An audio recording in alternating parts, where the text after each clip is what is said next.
Michigan Secretary of State Jocelyn Benson is joining us now live for her take on this much talked about audio recording. Secretary Benson, thank you for joining us.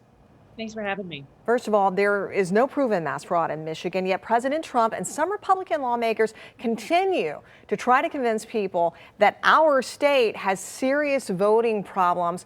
What's your reaction to the president's latest claims, and have you received any pressuring phone calls like this from the president? I have not received any calls from the president. We've all seen his tweets, though, at me and our other officials throughout the state, and those have been public for months. But the bottom line is there is no widespread fraud in our elections. Our election was actually very safe, secure, and accurate. And no amount of pressuring or cajoling or trying to confuse people about that is going to change that truth. And so we've set up a website, michigan.gov/SOS fact check, for anyone to go when they hear something to either enter it for us to fact check for them, or for, you can see a number of different things we've already debunked on that site. Well, let's do some fact checking right now. Some of the president's claims are that 139% of voters in Detroit cast ballots when election results show that only around 51% of folks voted. And he also said there were 18,000 votes cast in the name of people who died. And of course, your office has said that's just not true. What's the bottom line that voters need to know about these claims? Well, I think one, consider the source. I mean, you have now a repeated effort in several states from the president to try to, as the recording illustrates, find votes, or in other words, sow seeds of doubt among the electorate about the accuracy of the results of the election. But it's simply just, and it should, I hope for many of our citizens, fall on deaf ears, because the truth and the facts and the data just don't back it up. And in fact, this election has been one of the most scrutinized elections, as well as one of the most highly participated in elections in our history in our state. And so if there was any actual evidence of fraud, of widespread irregularities, it would have been discovered. And we welcome that scrutiny because it simply elevates and shows that this election, again, was actually very secure. We've done a full zero risk limiting audit in Antrim County, where we know there were a lot of concerns, to confirm that the ballots actually were accurately counted. And a number of other things we've done, all listed on that website, have shown that we've responded to these false allegations with the facts and the truth.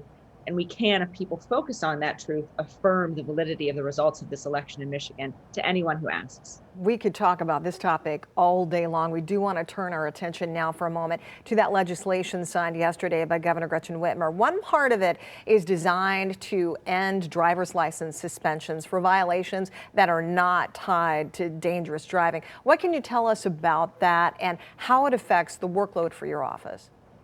Well, what I've seen as Secretary of State is that we have a number of law-abiding citizens who want to drive, who need to drive, who are safe drivers. We want to ensure they're able to drive, recognizing that whether it's taking your kids to school or going to work, if and when that both schools and work is available and accessible to that community, that we want people to be able to do so. And so I support this effort to make sure that we're keeping our roads safe, but we're also enabling safe drivers to have access to the tools they need to be able to get to and from where they need to go.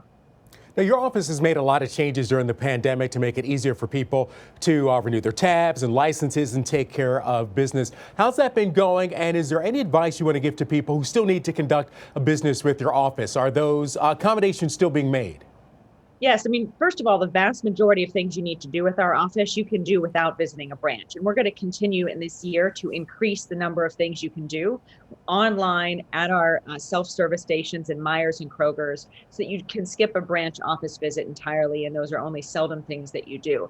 And work with our legislators on more legislation to that end. The bottom line is you can renew your tabs at a self-service station without going to a branch office. You can, in many cases, renew your license online or at a self-service station. You can find the locations of those stations all throughout our Kroger's and Myers at michigan.gov/SOS. So there's many opportunities for you to do your business with the state without visiting a branch office. And we also do release same-day appointments at branch offices in those rare circumstances where you do need to go in, but only go to a branch office if you absolutely need to. Michigan Secretary of State Jocelyn Benson, thank you so much for joining us live this morning. We do appreciate it. My pleasure. Thanks.